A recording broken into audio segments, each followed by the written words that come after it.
علماء کے کئی سارے واقعات ہیں. شیخ مرتضی انصاری کا واقعہ ہو, آیت اللہ مرشی نجفی کی بات ہو, شہید مطہری کا ذکر ہو, آیت اللہ برجردی کی بات ہو, یہ بڑے بڑے بزرگان سبھی یہ فرماتے ہیں کہ اگر ہماری زندگی میں کہیں پر ہمیں کوئی ترقی اور کامیابی نظر آتی ہے تو والدین کی دعاؤں کی وجہ سے.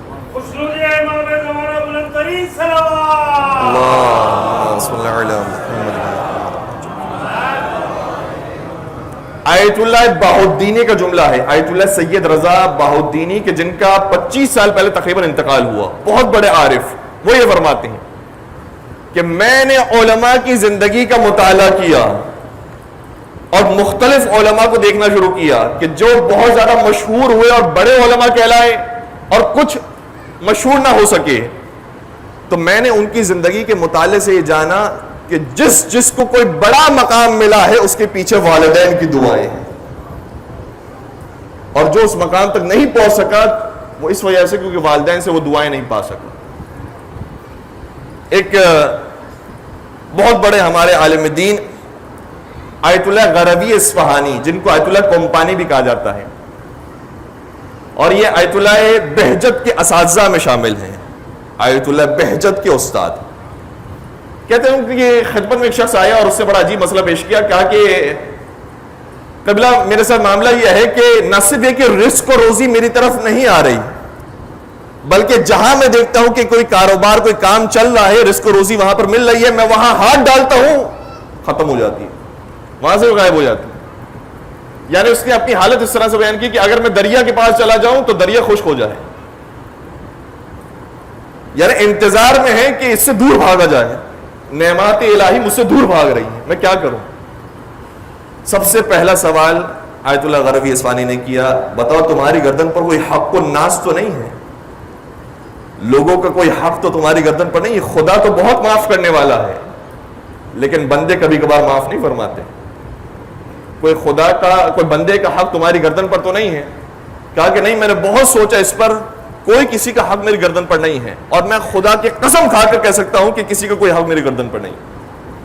دوسرا سوال کیا کہ پھر یہ بتاؤ کہ تمہارے والدین تم سے راضی ہیں, وہ خوش ہیں. کہا کہ ہاں وہ بھی خوش ہیں, وہ بھی راضی ہیں.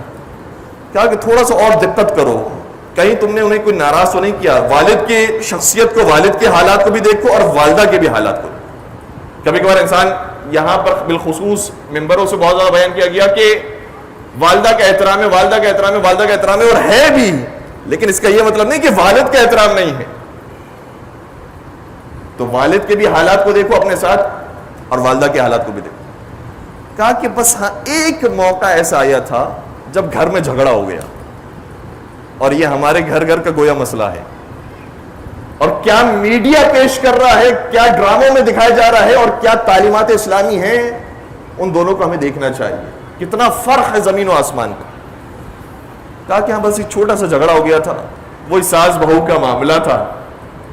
میری والدہ نے میری زوجہ کے ساتھ کچھ کلام کیا, اور حق پر میری بیوی تھی, میری بیوی رائٹ کہہ رہی تھی, اور میری ماں بلا وجہ اسے سخت گیری سے کام لے رہی تھی کہ نہیں تم نے یہ کیوں کیا, تم نے ایسا نہیں کرنا چاہیے تھا. یہ باتیں جو عام طور پر ہوتی ہیں. اس وقت میں درمیان میں بول پڑا. یہ واقعاً بڑا سخت مرحلہ ہے, اور یہ ہر گھر کے اندر مینج کرنا مردوں کی ذمہ داری ہے.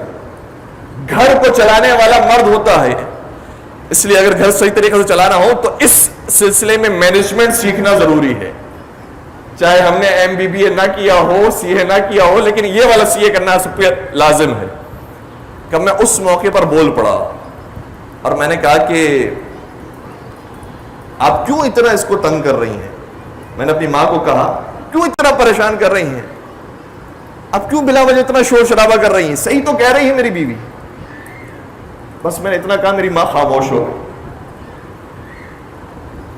میری ماں خاموش ہو گئی. کچھ دیر کے بعد میں گیا ان کے پاس اور کہا کہ سوری, مجھ سے غلطی ہو گئی. میری ماں نے صرف سر ہلایا اور کہا ٹھیک ہے بیٹا. کہا میں نے معافی بھی مانگ لی تھی, آیت اللہ کمپانی کہتے نہیں، تمہاری ماں کا یہ سر ہلانا بتا رہا ہے، اس نے معاف نہیں کیا. اگر اس نے سچے دل سے معاف کیا ہوتا تو تمہیں سینے سے لگاتی، تمہیں کہتی کوئی بات نہیں بیٹا، کوئی بات نہیں، آئندہ احتیاط کرنا، کچھ بات کرتی. اس کا صرف سر ہلانا بتا رہا، اس نے معاف نہیں کیا، جاؤ سے دوبارہ معافی مانگو. اور اب جب معافی مانگنے کے لیے پہنچنا تو پہلے اس کے پیروں کا بوسہ دینا، چومنا اس کے پیروں کو، اور باقاعدہ زبان سے یہ کہنا کہ میں نے غلط کیا تھا، مجھ سے بڑی غلطی ہو گئی تھی، مجھ سے غصہ کی ہو گئی تھی. یہ کہنا اپنے زبان سے، صرف دل میں نہیں رکھنا، کہنا کہ مجھ سے غصہ کی ہو گئی تھی، آپ مجھے معاف کر دیجئے. اور پھر اگر وہ معاف کرے تو انشاءاللہ تمہارے دروازے کھل جائیں گے. کہتے جو کہا تھا میں نے وہی کیا، اپنے ماں کے پیروں کا بوسہ دیا، چوما اور کہا مادر گرامی وہ کچھ دن پہلے جو واقعہ ہوا تھا میں غلطی پر تھا، میں نے بلا وجہ اس معاملے میں پڑھ کر آپ سے کچھ تلخ کلامی کر لی، مجھے معاف کر دیجئے، مجھ سے غصہ کی ہو گئی. یہ جملے ادا کیے، ماں کی آنکھوں میں آنسو آ گئے کہ ماں کی آنکھوں میں آنسو ہے. مجھے سینے سے لگایا، کہا میں نے تجھے معاف کر دیا، میرے دل میں جو کدورت تھی تو نے آ کر وہ کدورت پاک کر دی. کہ جب یہ ہو گیا تو اس کے بعد میں نے خود اپنی زندگی میں دیکھا ہے کہ کیسے میری زندگی تبدیل ہوئی. اور جو مجھ سے کہا گیا تھا کہ اس وجہ سے تیرے لیے برکات اور رحمات کے دروازے بند ہیں، وہ دروازے کھلنا شروع ہو گئے.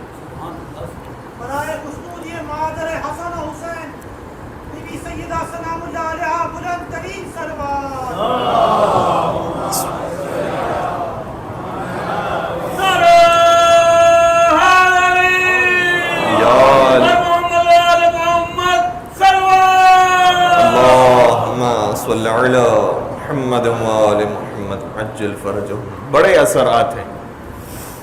میرے پاس دامن وقت میں گنجائش نہیں، میں بباس کو سمیٹ رہا ہوں. صرف ایک اور واقعہ کا ذکر کروں مختصراً. آیت اللہ قنداری مولوی قنداری کے پاس ایک اور شخص آیا، مشہد میں وہ موجود تھے، اور مشہد ہی میں آیت اللہ حسن علی نخودگی کا مزار بھی ہے، اور وہ بھی مشہد میں موجود تھے. بہت بڑے عارف آیت اللہ حسن علی حسن نخودگی، بہت بڑے عارف، اتنے بڑے عارف کہ ان کے اوپر اشرے پڑے جا سکتے ہیں، اتنے واقعات ہیں ان کے.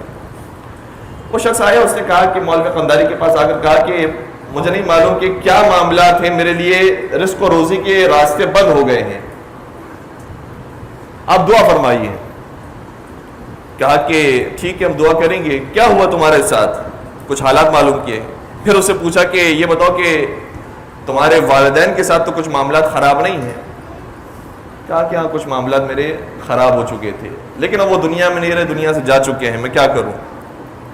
میں آیت اللہ حسن علی نخودگی کے پاس بھی گیا تھا، انہوں نے جو وظیفہ بتایا میں نے اس وظیفے پر بھی عمل کیا، لیکن کوئی فائدہ نہیں ہوا.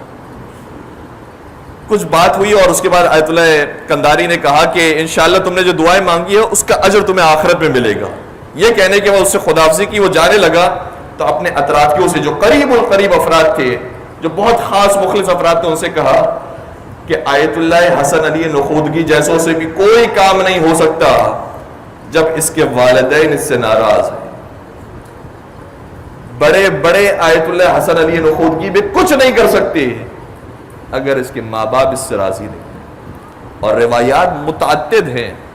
پیغمبر اکرم اس شخص کے پاس آئے کہ جو لا الہ الا اللہ نہیں پڑھ پا رہا تھا. پیغمبر کہہ رہے پڑھو، پیغمبر کہہ رہے ہیں لیکن نہیں پڑھ پا رہا. اور پھر معلوم کیا تو پتہ چلا والدہ ناراض ہے، اور والدہ کو راضی کیا گیا، تب وہ قابل ہوا کہ لا الہ الا اللہ پڑھے اور اسے موت آ جائے. اللہم صلی علی محمد و آل محمد.